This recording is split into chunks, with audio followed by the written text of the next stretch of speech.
सुनिए काव्य ग्रंथ, मंत्र, श्लोक, स्तोत्र, भजन एवं धर्म के साथ जुड़ी कथाएं। श्रीमद् भागवत महापुराण के प्रथम खंड के पंचम स्कंद के अथ द्वादशोऽध्यायः 12वां अध्याय रघुगण का प्रश्न और भरत जी का समाधान हिंदी में आरंभ करता हूं। राजा रघुगण ने कहा कि भगवान, मैं आपको नमस्कार करता हूं। नमो नमः कारण विग्रहाय स्वरूप तुच्छे कृत विग्रहाय नमो वधूत द्विजबंधुलिंगम निगूढ़ नित्यानुभवाय तुभ्यम्। राजा रघुगण ने कहा कि भगवान, मैं आपको नमस्कार करता हूं। आपने जगत का उद्धार करने के लिए ही यह देह धारण किया है, इस देह को स्वीकार किया है। योगेश्वर, अपने परमानंदमय स्वरूप का अनुभव करके आप इस स्थूल शरीर से उदासीन हो गए तथा एक जड़ ब्राह्मण के वेश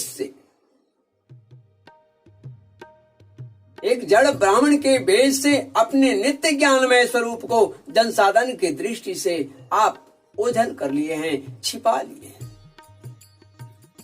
मैं आपको बारंबार नमस्कार करता हूं।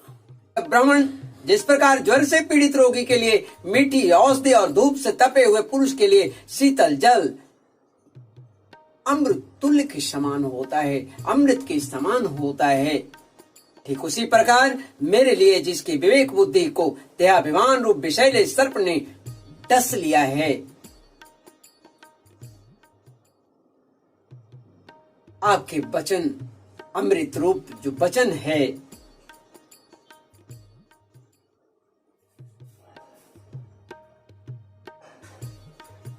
ये मेरे लिए औषधि का काम कर रहा है, मेरे लिए ये उपचार का काम कर रहा है, दवा का काम कर रहा है। हे देव, मैं आपसे अपने संशयों की निवृत्ति तो पीछे कराऊंगा।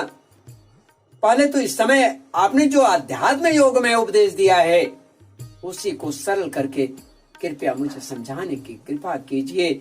उसे समझाने की, मुझे समझने की बड़ी उत्कंठा है। आगे रघुगण कहते हैं कि हे योगेश्वर, आपने जो यह कहा कि भार उठाने की क्रिया तथा उससे जो श्रम रूप फल होता है, भार उठाने की क्रिया तथा उससे जो श्रम रूप फल होता है, वे दोनों ही प्रत्यक्ष होने पर भी केवल व्यवहार मूल के ही हैं, केवल व्यवहार मूल के ही हैं, वास्तव में यह सत्य नहीं है। तो वे तत्व विचार के सामने कुछ भी नहीं ठहरते। अगर ऐसा है तो इस विषय में मेरा मन चक्कर खा रहा है, संशय में पड़ गया है, मैं उथल पुथल में हूं। आपके इस कथन का मर्म मुझे समझ में नहीं आ रहा है, मुझे इसका उचित ज्ञान कराइए। तब जब भरत जी ने कहा, बड़े ही मीठे और अपने जिज्ञासु राजा की प्रश्नों को उत्तर वे देते हैं। उन्होंने कहा कि हे पृथ्वीपते, यह देह पृथ्वी का विकार है, यह शरीर जो है पृथ्वी का विकार है। पाषाणादि से इसका क्या भेद है? पाषाणादि से इसका क्या भेद है? जब यह किसी कारण से पृथ्वी पर चलने लगता है तब इसके भारवाही आदि नाम पड़ जाते हैं, चाहे किसी कारण से पत्थर लुढ़कने लगे। तो इसके दो चरण हैं, इसके दो चरण हैं। उनके ऊपर क्रमशः क्या है, ये जो चरण है जो ये चलने लगता है, तो इसके दो चरण हैं, दो पैर हैं, दो टखने हैं, दो पिंडलियां हैं, दो घुटने हैं, जांघें हैं, कमर है, वक्षस्थल है, गर्दन है, कंधा है, ये सभी उनके अंग हैं, है ना।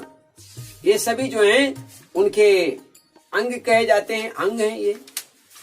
तो कंधों के ऊपर अभी देखो कि कंधे के ऊपर लकड़ी की पालकी रखी हुई है, उसमें भी सौवीर राज नाम का एक पार्थिव भिखारी है।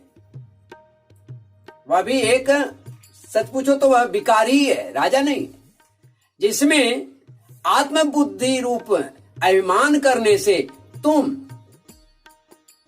कि मैं सिंधु देश का राजा हूं, यह अभिमान है। मैं कौन हूं? मैं सिंधु देश का राजा हूं। इस प्रबल मद से अंधे हो रहे हो, किंतु इसी से तुम्हारी कोई श्रेष्ठता, इससे कोई तुम्हारी बड़ाई या श्रेष्ठता सिद्ध नहीं होती है कि तुम सिंधु के देश का राजा हो। लेकिन वास्तव में तुम तो बड़े क्रूर और धृष्ट,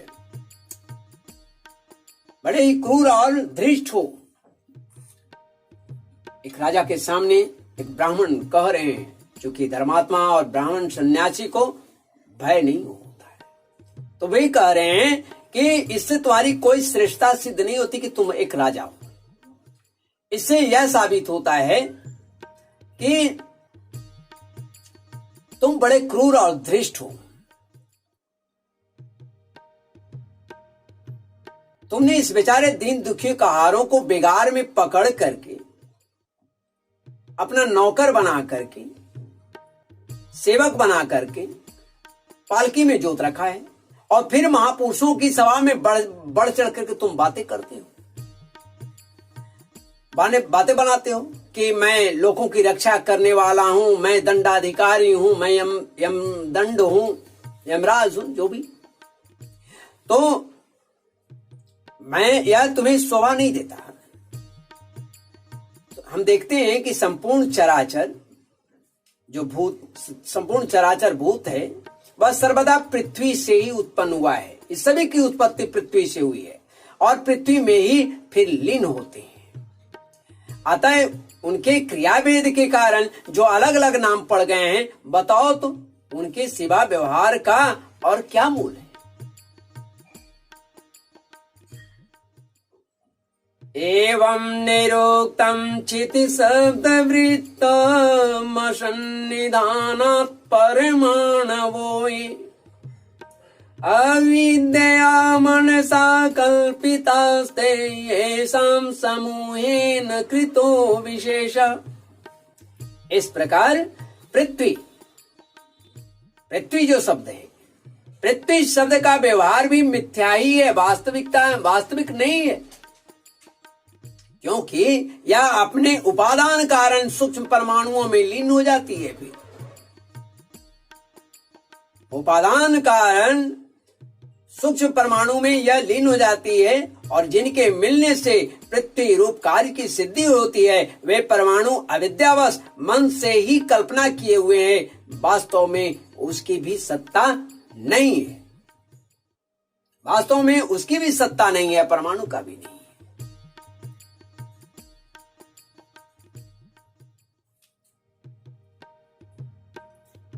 इसी प्रकार और भी जो कुछ पतला मोटा छोटा बड़ा कार्य कारण तथा चेतन और अचेतन आदि गुणों से युक्त द्वैत प्रपंच है, उसे भी द्रव्य, स्वभाव, आशय, काल, कर्म और कर्म आदि नामों वाले भगवान की माया का ही कार्य समझनी चाहिए। ये भगवान की कार्य समझो। विशुद्ध परमार्थ रूप अद्वितीय तथा भीतर बाहर के भेद से रहित परिपूर्ण ज्ञान ही सत्य वस्तु है। वह सर्वांतरवर्ती और सर्वथा निर्विकार है, उसी का नाम भगवान है, और उसी को पंडित जन वासुदेव भी कहते हैं।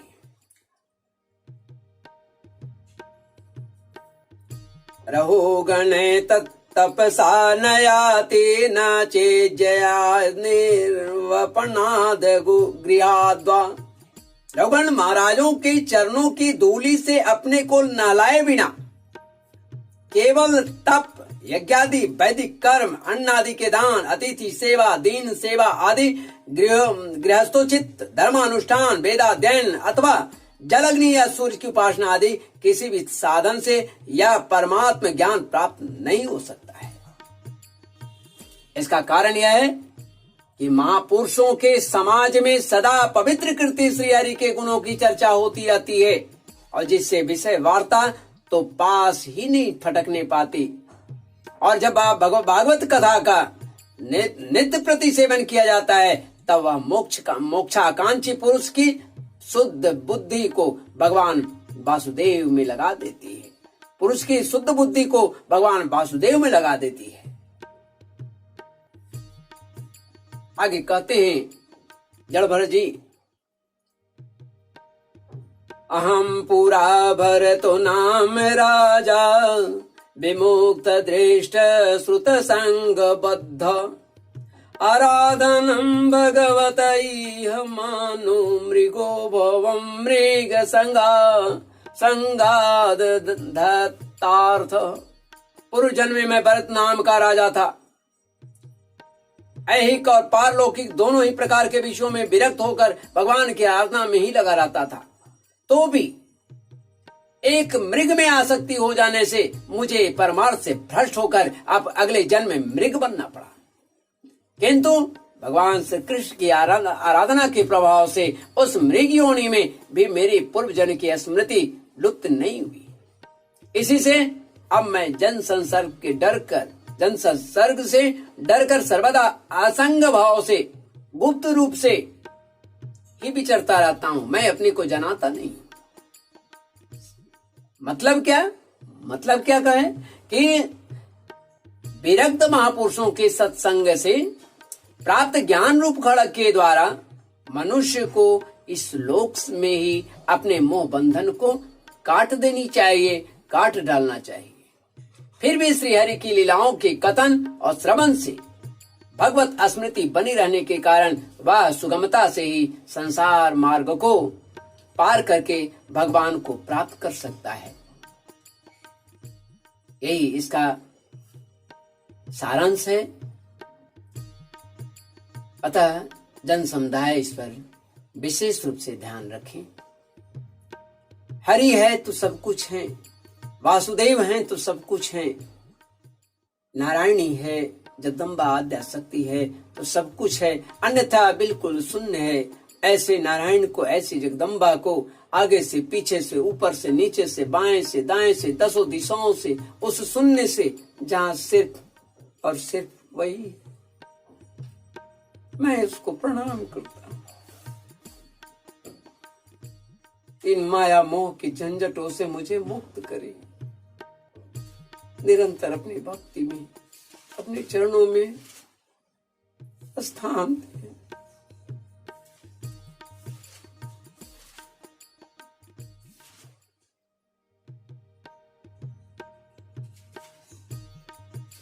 हर दिन टूटता हूं, कई खंडों में बिखर जाता हूं, पुनः इसे जोड़ने का प्रयास करता हूं, लेकिन सभी जगह किसी न किसी तरह से गांठ पड़ी होती है। कहीं ऐसा न हो कि भगवान जब तक देखे तब तक मैं दूसरित होकर किसी अंधेरी कोठरी में पड़ा रहूं। कहीं धूल धूसरित होकर किसी अंधेरी कोठरी में न पड़ा रहूं जहां कोई नहीं आता। गोविंद जय जय गोपाल जय जय राधा रमण हरि गोविंद जय जय श्री कृष्ण जय जय राम की जय जय राधा रमण हरि गोविंद जय जय। ले लो राम मुझे अपनी शरण में ले लो राम। मेरे पास न पुण्य की पूंजी, पद पूजन में ले लो राम। ले लो राम मुझे अपनी शरण में ले लो राम। घर घर अटकूं दर दर भटकूं, घर घर अटकूं दर दर भटकूं, कहाँ कहाँ अपनी सरपट को,